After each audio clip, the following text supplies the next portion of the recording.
من كان يرجو لقاء الله فإن أجل الله لآت وهو السميع العليم.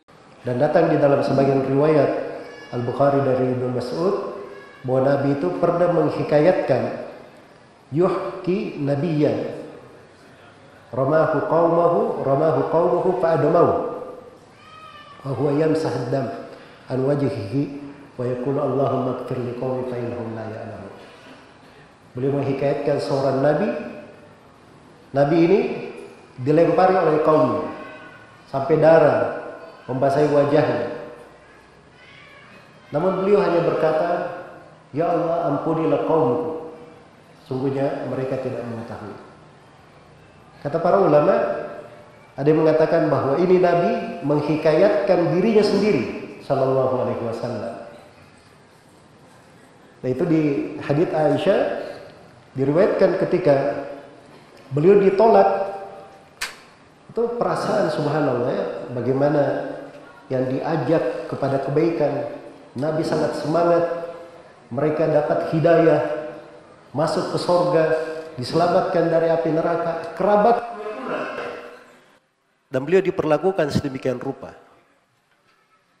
Maka beliau berkata, saya berjalan meninggalkan kota Taif dan saya baru sadar ketika sampai di gunung-gunung seputar antara Taif dan Mekah. Jadi Nabi yang sangat sempurna akalnya itu juga menghadapi keadaan beliau berjalan sampai beliau nggak sadar, tiba-tiba sudah sampai di sana. Saking dahsyatnya kejadian itu pada saat itu. Turun malaikat Jibril membawa seorang malaikat. Dan Jibril berkata, ini malaikat penjaga gunung. Dia belum pernah turun sebelumnya. Allah memerintahkannya dengan sebuah perintah. Bicaralah malaikat penjaga gunung. Wahai Nabi Muhammad, kalau engkau ingin dua gunung ini saya balik terhadap penduduk Taif, saya akan melakukannya. Apa kata Nabi Sallallahu Alaihi Wasallam? Perhatikan kelapangan dada. Walaupun dikala kesusahan, kepedihan, dengan berbagai beban yang menimpa, tapi bersamaan dengan itu, beliau masih berucap hal yang menunjukkan indahnya Islam ini. Kata beliau, inni la arju ayakhruja min aslabihim man ya'buduna Allah la yusyrikuna bihi syai'an. Kata beliau, sungguhnya saya sangat berharap keluar dari keturunan orang-orang Taif itu, kalau mereka tidak beriman, saya berharap keluar dari keturunan mereka orang yang beriman kepada Allah, hanya beribadah kepada Allah, tidak berbuat kesyirikan. Itulah yang terjadi pada para sahabat Rasulullah sallallahu alaihi wasallam. Alladzina qala lakumun nasu innan nasa qad jama'u lakum fakhshawhum fazadahum imana wa qalu hasbunallahu wa ni'mal wakil. Para sahabat itu, ya, maksudnya Nabi dan para sahabatnya itu adalah manusia, orang-orang yang ada yang manusia lain berkata kepada mereka, sesungguhnya Abu Sufyan dan pasukannya penduduk Mekah itu sudah bersatu padu ingin mencelakakan kalian. Ini kejadian setelah perang Uhud. Nabi dan para sahabat mengalami kekalahan di situ. Setelah mereka tiba di Madinah, Abu Sufyan yang akhirnya juga kocar-kacir pasukannya, tapi Abu Sufyan akhirnya berubah pikiran. Ya, ini mereka sudah kalah tadi, sedikit lagi, sekalian aja kita selesaikan. Maka mereka pun utus utusan untuk menyampaikan kepada Nabi Sallallahu Alaihi Wasallam dan para sahabat bahwa Abu Sufyan dan teman-temannya sudah bersatu padu ingin membinasakan mereka. Apa yang terjadi? Perhatikan kelapangan dada itu. Potret kehidupan para sahabat. Qalu hasbunallah. Apa namanya? Alladzina qala lahumun nasu innan nasa qad jama'u lakum fakhshawhum fazadahum imana. Mereka justru bertambah keimanan. Dan mereka berkata hasbunallahu wa ni'mal wakil. Nah itu kita lihat di kehidupan para sahabat itu.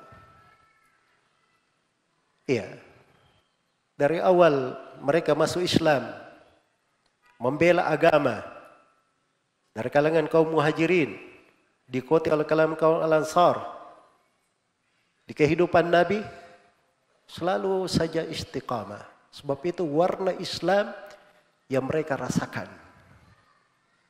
Itu kenikmatan hidup, kelapangan hati. Karena itu Allah Subhanahu wa taala sifatkan mereka, diabadikan penyebutannya di dalam Al-Qur'anul Karim. Iya.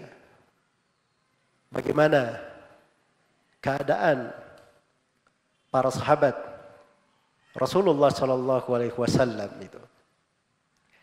Minal mu'minina rijalun sadaqu ma ahadullah alaih. Faminhum man qada nahbahu wa minhum man yantadir wa ma baddalu tabdila. Di antara kaum mukminin ada sekelompok lelaki. Ini para sahabat. Semua orang tahu. Tapi dipakai bahasa lelaki, itu bahasa menunjukkan suatu hal yang istimewa. Di antara kaum mukminin ada sekelompok lelaki. Mereka jujur, tulus, dan ikhlas pada janji yang mereka telah ambil. Jadi mereka itu masuk ke dalam Islam, itu berbaiat kepada Nabi SAW. Macam-macam baiatnya. Bersamaan dengan itu, Allah terangkan mereka ini jujur, tulus. Itu semua sahabat. Faminhum man qada nahbahu. Di antara mereka ada yang sudah menyelesaikan tugasnya, sudah meninggal. Dan di antara mereka mayyan tadir, ada yang masih menunggu, masih hidup ketika ayat ini turun. Wa ma baddalu tabdila. Tapi mereka tidak pernah mengganti sesuatu apapun. Itulah keindahan. Itulah insyirahus sadar namanya. Iya.